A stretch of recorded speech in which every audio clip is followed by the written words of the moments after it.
Now, it's been announced that Turkey Al-Sheikh just might be wanting Jarrel Miller and Jarrel Anderson. I said Jarrel, not Jarrel. Jared.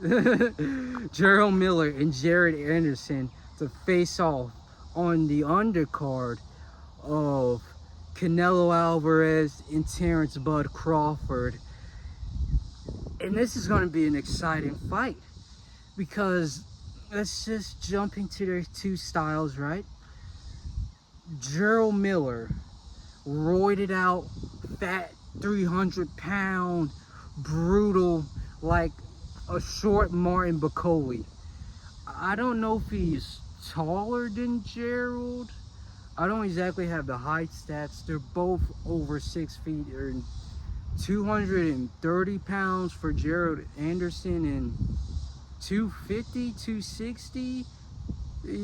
Gerald's a big dude. He's somewhere close to 300, right? And with Gerald, you have this like bowling ball kind of fighter, and with Jared you have this massive, like, efficient jab and good intellect to set that range and, you know, choose the right shots and all of that, right? So bringing them together and trying to see which fighter will dominate, I see and I guess they probably said the same thing with Martin Bakole, but Jared Anderson victory, right? I see a Jared Anderson victory. And the reason for that is I was watching not the Martin Bakole fight, but a fight before that, and he does have an extremely well jab. Like, it's accurate, and not only that, he jumps in, jumps out, set that range, puts in that distance between them. The reason it didn't work in the Martin Bakole fight, because Martin Bakole's 6'6", and not only that, he has a 7-foot range. So even if you back up, you're still in his range of punches, right? So in this fight, I think the backing out of the range is going to work a lot better than it did with Martin Bakole, right? Jared Anderson, key to the victory is literally going to be this jab.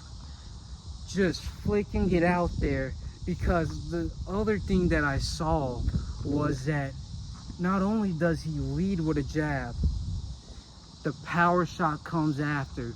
He pulls out, he tests, you know, he tests the waters, see if they're gonna throw, see what's gonna come at him, right?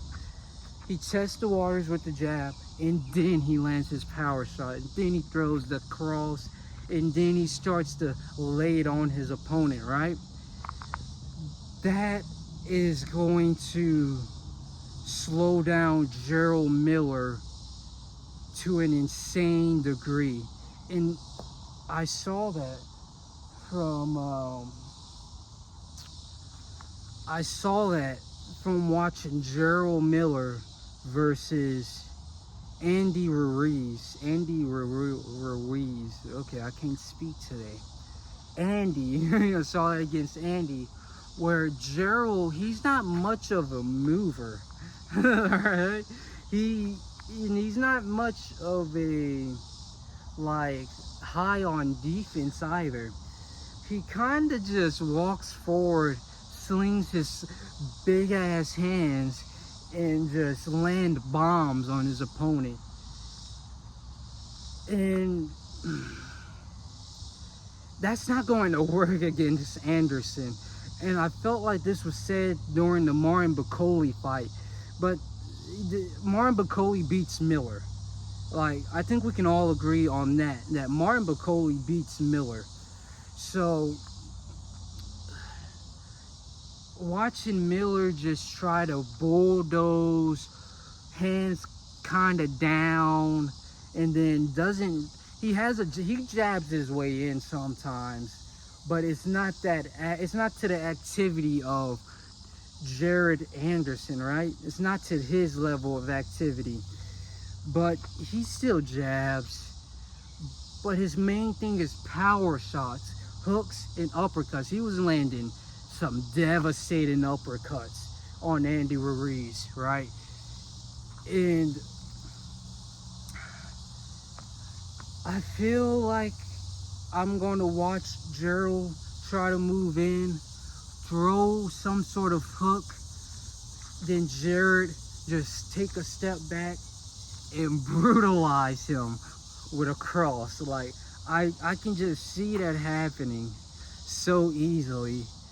And I feel as if this fight is going to be like a boost in confidence for Jared Anderson after getting abused by Martin Bakole. So I can't wait to see what comes forth from this battle of giants, and I'm excited to see what happens.